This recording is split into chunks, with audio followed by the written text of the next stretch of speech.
What is going on, guys? So today we are going to be reinstalling just a bunch of minor things on the cylinder head that need to go back on before the head goes back into the car. So tools we will be using: Gates driver, 10mm socket, 12mm socket, 22mm socket, and a torque wrench. We got the cams on.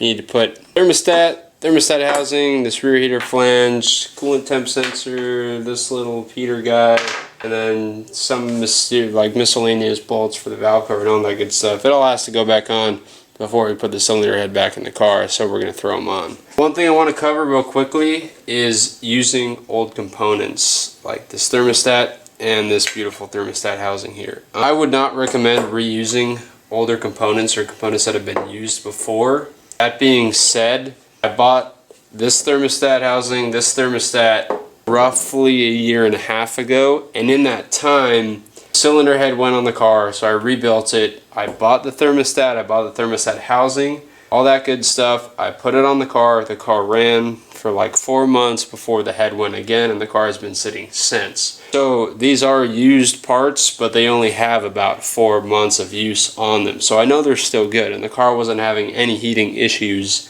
prior to when the head gasket went. It didn't go because it was bad, it went because the cylinder head was bad and it was cracked and it was leaking compression, so it didn't overheat. I know these parts are good, so I'm going to go ahead and reuse them. I cleaned them up a little bit and now we're going to throw them on. I would recommend getting new parts, but if they're known good parts and you know they're good parts and they're not that old, that's fine. So I marked the orientation of thermostat here, so that's straight up, so we're going to put that guy back in his little spot. Straight up, perfect. And after a good bit of cleaning on the face so it's nice and smooth, we are going to reinstall the thermostat. This guy is held on by a couple of 10mm bolts. There are 2 on the bottom.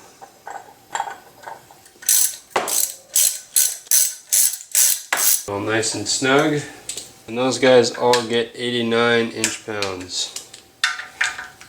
And there is one more bolt for the thermostat. That guy goes right here. He is a 12mm. I am only going to run him down hand tight for now. Okay, so we put him on, but because he has to come off for the engine left bracket to go on for the Vanos, that's after the Vanos installation, I'm not going to torque him until then. So for right now, we're just going to get him in there so we don't lose him.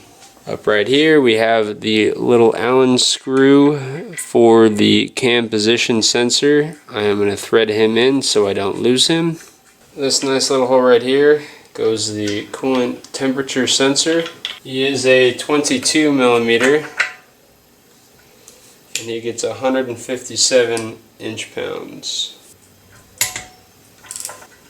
This little coolant port is 17mm, and I couldn't really find a torque spec for him, so I'm going to torque him to 157 as well. This little bolt right here screws into that guy. He actually holds a little plate that holds the wiring harness in, so I'm just going to screw him in right there so I don't forget about him.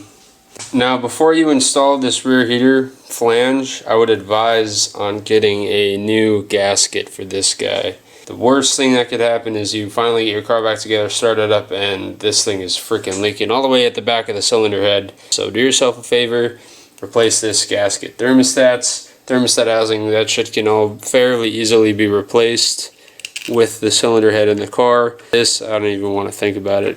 These guys are 10mm and he gets 89 inch-pounds for torque as well.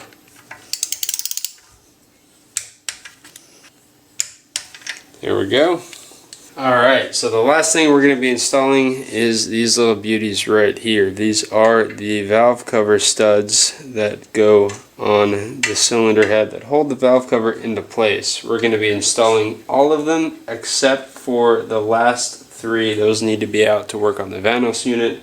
So we will not be installing those. We'll be installing those after the Vanos unit is back on. So there's 1, 2, 3, 4 on this side, 1, 2, 3 in the middle, and an additional 4 on the back row. There we go. Just got to run them down.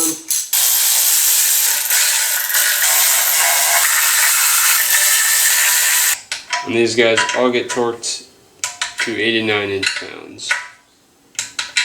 Now the cylinder head is basically ready to go back in the car. The only thing that needs to be done is the cams need to be set to top dead center prior to installation. So you set the cams to top dead, drop the head right on, good to go. The only thing that I will be doing, I will be setting the cams to top dead center when I go to install the cylinder head. And before I put the cylinder head on the car, I will be putting the exhaust manifolds on to the head before the head is in the car. You can drop the head in like this with the cams set and then put the exhaust manifold on.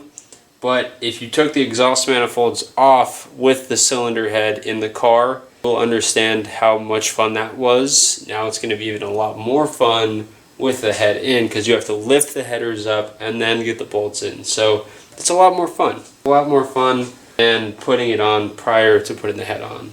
So I'm going to be putting the exhaust manifolds on before setting the cams to top dead, and then the head will go back in. Thank you guys so much for watching. Keep it fresh, and I will see you guys later. Maybe you should take it slow.